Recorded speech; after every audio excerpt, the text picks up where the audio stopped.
అందరికీ నమస్కారం. నేను మీ గంటి ఉష. నా మిత్రులకి, శ్రేయోభిలాషులకి, సబ్స్క్రైబర్స్‌కి మంచి మంచి కామెంట్స్ తోటి నా వీడియోస్‌ని ప్రోత్సహిస్తున్నటువంటి నా అభిమానులందరికీ కూడా నా కృతజ్ఞతాభివందనాలు.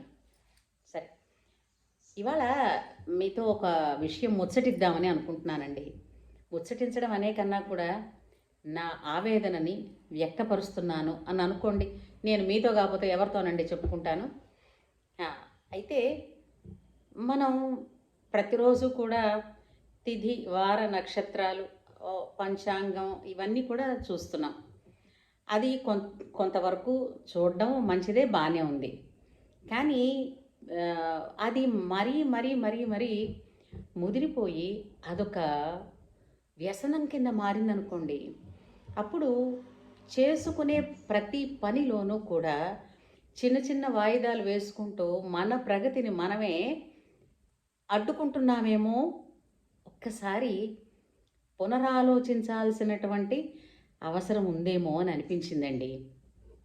ఎందుకంటే జాతకాలు, జ్యోతిష్యము అనేటువంటిది శాస్త్రము అమోఘమైనది, అద్భుతమైన శాస్త్రం అది. కాకపోతే ఈ మధ్యకాలంలో నిజమైన శాస్త్రాన్ని అధ్యయనం చేసి శాస్త్ర పరిజ్ఞానం ఉండి వాళ్ళు చెప్పే విషయాలు ఇలా ప్రతి ఇండివిజువల్కి నీకు ఇలా ఉంటుంది, అలా ఉంటుంది, ఈ వారం ఇది వస్తుంది, ఈ రంగు వేసుకుంటే ఇది వస్తుంది అని వాళ్ళు చెప్పరండి. మీరు ఎప్పుడైనా చూడండి, అబ్జర్వ్ చేయండి. వాళ్ళు మనకి జాతకం ఇస్తే ర్యాండమ్గా కొన్ని విషయాలు చెప్తూనే శాస్త్రంలో ఇవి ఉన్నాయి, కానీ నువ్వు మాత్రం చెయ్యవలసిన పని నువ్వు చెయ్యాలి సుమా అనే చెప్తారు. ఎవరు? అసలు సిసలైన శాస్త్ర పరిజ్ఞానం ఉన్నటువంటి వేద విధులు. అంటే జ్యోతిష శాస్త్రం అన్నది అదొక ఓషన్ అండి. దాన్ని వరాహమిహిరుడు లాంటి వాళ్ళు అవపోసన పట్టేశారు. అలాంటి మహానుభావులు, నిజంగా ఉన్నటువంటి మహానుభావులు ఇలాగా పబ్లిక్లో ప్రాచుర్యం కోసం ముందుకొచ్చిన దాఖలాలు ఎక్కడా లేవండి. కానీ ఈ మధ్యన వీధికొకళ్ళు, సందుకొకళ్ళు, ప్రతి వాళ్ళు ఒక ఒక బోర్డు పెట్టడం, కన్సల్టెన్సీ ఫీజు అనడం తీసుకుంటున్నారు. సరే, ఉదర పోషణార్థం బహుకృత వేషం సరే చేస్తున్నారు అని అనుకుందాం. కానీ అందులో కొంతమంది తాలూకు చెప్పే విధానాల వలన కొన్ని జీవితాలు వెర్రిపోకడలు పోయి నాశనం అయిపోతున్నాయండి. ఇలాంటివి ఎన్నో సంఘటనలు ఈ మధ్యన తరచుగా మన సమాజంలో, మన సంఘంలో, మన చుట్టుపక్కలే చాలా కనపడుతున్నాయి. దీనిని బట్టి నాకు అనిపించింది అన్నమాట, తాగుడు, జోదం, మిగిలిన కొన్ని ఉన్నాయి చూసారా, వాటన్నింటికన్నా కూడా ప్రతి క్షణం, ప్రతి గంటని జాతకంలో ఎలా ఉందో అది తెలుసుకుంటూ ఉండడం, దీనికి ఈ పూజ చేయాలి, ఆ పూజ చేయాలి అంటుండడం. పూజలు చేయడం తప్పని నా ఉద్దేశం కాదండి. కేవలం పూజలు చేస్తేనే మనం బాగుపడతాము అని అనుకుంటారు చూడండి, ఆ వెర్రితనాన్ని నేను వ్యతిరేకిస్తున్నాను. మనం పూజలు చెయ్యాలండి, కానీ పూజతో పాటుగా మనం చెయ్యవలసిన పనిని మనం చెయ్యాలి కదా. ఎలాగైతే మన తినకుండా మన కడుపు నిండదో, మనము పని చెయ్యకుండా మనకి రావాల్సిన ఫలితం ఎలా వస్తుందండి? అందుకని అలాంటి వెర్రిపోకడలు పోతున్నటువంటి వాటికి అడ్డుకట్ట వెయ్యాలి అని అంటే కొంత మానసికమైనటువంటి బలం ఉండాలండి. అతి సర్వత్రా వర్జయేత్ అన్నారు కదండి. అంధవిశ్వాసాల కింద, మూఢనమ్మకాల కింద మారిపోబట్టే చాలామంది విసిగి వేసారి రకరకాలైనటువంటి నిర్ణయాలు తీసుకోవడం వలన భార్యాభర్తల బంధంలో విభేదాలు వస్తున్నాయి.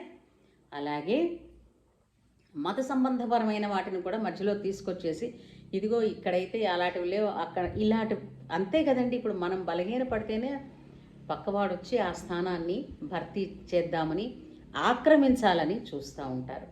మీరు ఆలోచించండి ఒకసారి. ఈ మధ్యన ఒక కథ విన్నాను. ఒక దంపతులు దాదాపుగా ఒక 15 ఏళ్లుగా వివాహమైన వాళ్ళు. మంచి ఉద్యోగం చేస్తున్నప్పటికీ కూడా ఎప్పటికీ ఎదుగు పొదుగు లేని సంసారంగానే కనపడుతోంది. వాళ్ళకి నిజంగా చెప్పుకోవాలంటే ముగ్గురు పిల్లలండి. ముగ్గురు పిల్లలైతే అందులో తొలిచూరు పుట్టిన ఆడపిల్లని ఆ పిల్ల పుట్టడం వలనట తల్లిదండ్రులకి ఏదో ఇబ్బందొస్తుందని ఎవడో చెప్పాడట గురువు. ఈ పిల్లని తీసుకెళ్ళి దానం ఇచ్చేసేయండి అని. మరెవడో వాళ్ళ ఇంట్లో వాళ్ళకే దత్తత ఇచ్చేశారండి. ఏ తల్లి అయినా ఎలా భరిస్తుందండి నిజంగా? దత్తత ఇచ్చేసి ఇప్పుడు దేవుడు ఉన్నాడని అనుకుంటున్నారు. దేవుడికి తెలియదా ఎప్పుడు ఎవరిని ఎక్కడ ఎలా పుట్టించాలో? మరి అది దేవుడిచ్చిన వరమే కదండి పిల్ల. మరి దానికి జాతకం వచ్చి అదో దోషం వచ్చిందని ఎవరో చెప్తే అతని పరిజ్ఞానం ఎంతన్నదో ఆలోచించకుండా నిర్ణయం తీసుకుని ఇచ్చేస్తే ఆ తల్లి 15 ఏళ్ళుగా బాధపడింది. ఆ తర్వాత ఇంకో విచిత్రం తెలిసిన ఆవిడ తాలూకు పుట్టిల్లు తూర్పు దిశలో ఉందట. తూర్పు దిశలో ఉన్న పుట్టింటికి వెళితే ఎత్తవారింటికి మంచిది కాదట. అందులో వాళ్ళకి సంపదలు రావట. అందుకని చెప్పి పుట్టింటికి వెళ్ళడం అనిపించేశాడండి పెళ్ళాన్ని. ఈ విడ్డూరం ఎంత ఇదిగా ఉందో చూసారా? ఇప్పుడు వెర్రి 1000 విధాల పోతా ఉంటే ఏం చేస్తారండి? చెప్పేవాడెవడు చెప్పలేక. అంటే ఆ కుటుంబంలోన యజమాని తాలూకు అమ్మ నాన్న అందరూ ఇంట్లో అందరూ అదే పని. ఇప్పుడేంటిది గడప ఇటు దాటి అటు అడుగు పెట్టాలి అని అంటే ఒకసారి టైం చూసుకుంటూ వెళ్ళే మనుషులు అడుగడుగున ఇవి చూసుకుంటూ ఉంటే నాకు గొప్ప ఆశ్చర్యం వస్తుంది. ఏమిటి ఇంత చేదస్తాం? ఇప్పుడు ఎవరూ కూడా ఇంత వెర్రెత్తిపోమని చేదస్తామని చెప్పలేదండి. కొంతవరకు మాత్రమే తీసుకుంటే అది ఉపయోగపడుతుంది, బాగుంటుంది, ప్రయోజనం అవుతుంది. మిగిలిన వాళ్ళకి అది గుదిబండలా తయారవ్వకూడదు కదండి. మన చుట్టుపక్కలే చూస్తూ ఉండండి, ఇలాంటి చాదస్తపు వాళ్ళు చాలామంది ఉంటారేమో. తస్మాత్ జాగ్రత్త, అది చెప్దామని. అయితే ఇవన్నీ బాగుందండి. అలా అయినప్పటికీ కూడా మీరు ఫలానా చోట ఎక్కడో నెలకి 20,000 పెట్టి లాటరీ కొనండి. మీకు 9 వారాలు 9 మాసాలు ఇలా వరుసగా లాటరీ కొంటే కుబేరుడు అవుతాడు. అది ఎవడో సామెత చెప్పినట్టుందండి. పారితే నీ మహిమ పారితే నా మహిమ, పారకపోతే నీ మహిమ అన్నాడట వెనకటికి ఎవడో. 9 సార్లు లాటరీ కడితే ఒకసారి తగిలింది అనుకోండి, వాడు గొప్పని వాడు చెప్పుకుంటాడు. నేను చెప్పినందువల్ల వచ్చిందనో. 9 సార్లు రాలేదనుకోండి, నీ గ్రహాలు బాగోలేదని చెప్తాడు. మనకి మానసికమైనటువంటి బలహీనత ఎక్కడైతే ఉందో భగవంతుడు అంటే గ్రహాలు ఇవన్నీ దేవతలనే కదండి పూజ చేస్తున్నారు. దేవుడు ఇంత శాడిస్ట్ అయితే ఎవడైనా పూజ చేస్తాడా కదా? మనకు ప్రత్యేకించి మన మీదే ఎందుకుంటుందండి ఆయనకి? ఏది వచ్చినా సరే మనం ఇది కర్మభూమి అంటారు, గుర్తుపెట్టుకోండి. ఇది కర్మభూమి. మనం ఏదైనా చేస్తేనే అది మనకు వస్తుంది. గతంలో ఏం చేశామో దాని తాలూకు ఫలితాన్ని మనం ఇప్పుడు అనుభవిస్తున్నాం. అది ఫస్ట్ యాక్సెప్ట్ చేస్తే ఆ బలహీనత నుంచి దాటి దైవ బలాన్ని తీసుకోండి. దానికోసం డబ్బు ఖర్చు పెట్టక్కర్లేదు. మనస్ఫూర్తిగా మీ కులదైవం ముందు ఒక్కసారి మోకరిల్లి చేసిన పొరపాటు చేశాను, ఇక మీద సవ్యమైన దారిలో నన్ను నడిచే అవకాశం నాకు ఇయ్యని దండం పెట్టి మీరు పని చేసుకోండి. ఎవరి కోసం పనులు కావో నేను చూస్తాను. దీనికి ఒక మంచి ఉదాహరణ చెప్తానండి. ఒక చిన్న పక్షి సముద్రపు ఒడ్డున కొన్ని రకాల చెట్లు ఉంటాయి చూడండి.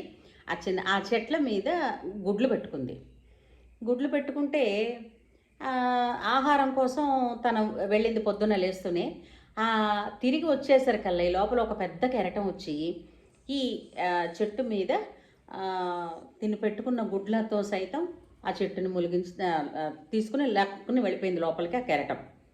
ఈ పక్షి వచ్చింది, చూసింది, బాధపడింది. బిడ్డలు కదండి, అమ్మో ఎంత బాధపడుతో నా సముద్రాన్ని వేడుకుందనమాట.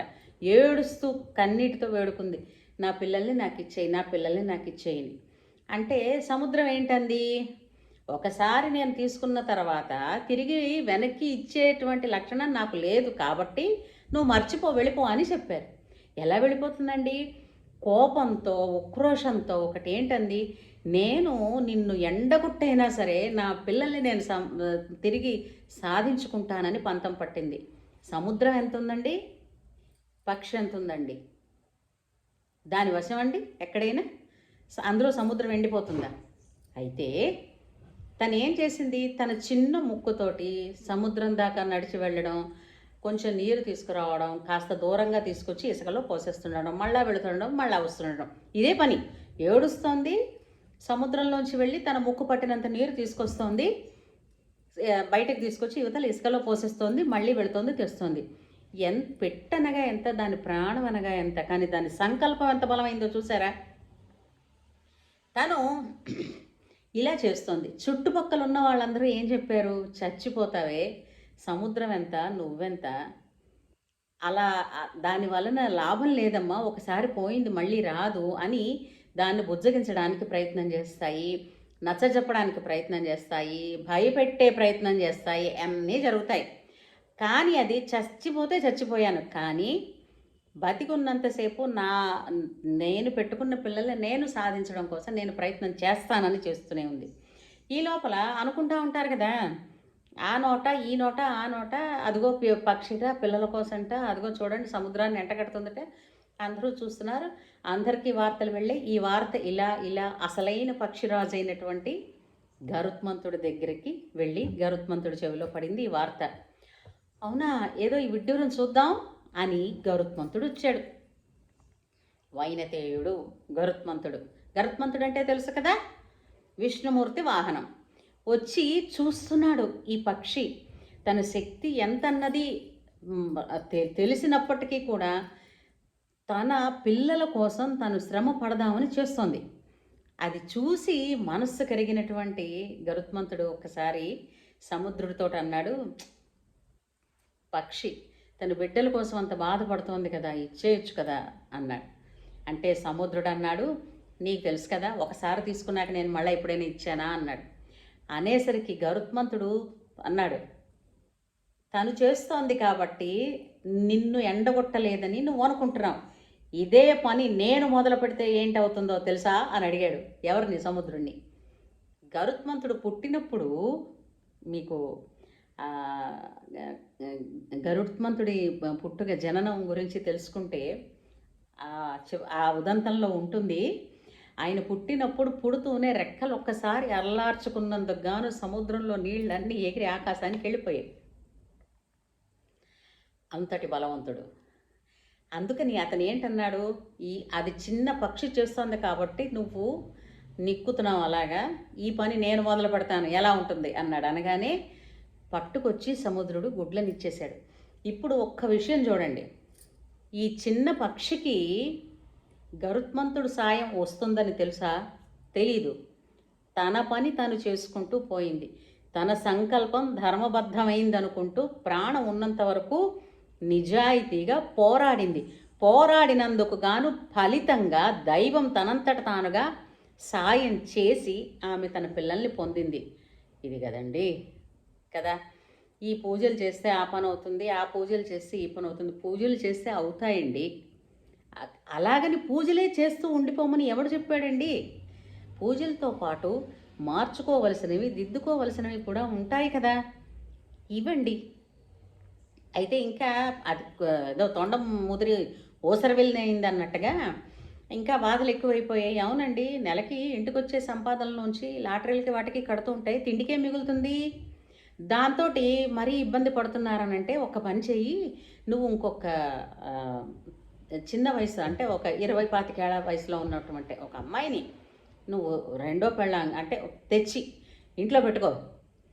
ఆ అమ్మాయితో నువ్వు ఆనందంగా ఉంటున్నప్పుడు నీ భార్య కూడా సంతోషంగా ఉంటే నీ కష్టాలన్నీ తీరిపోతాయి అని చెప్పాడట.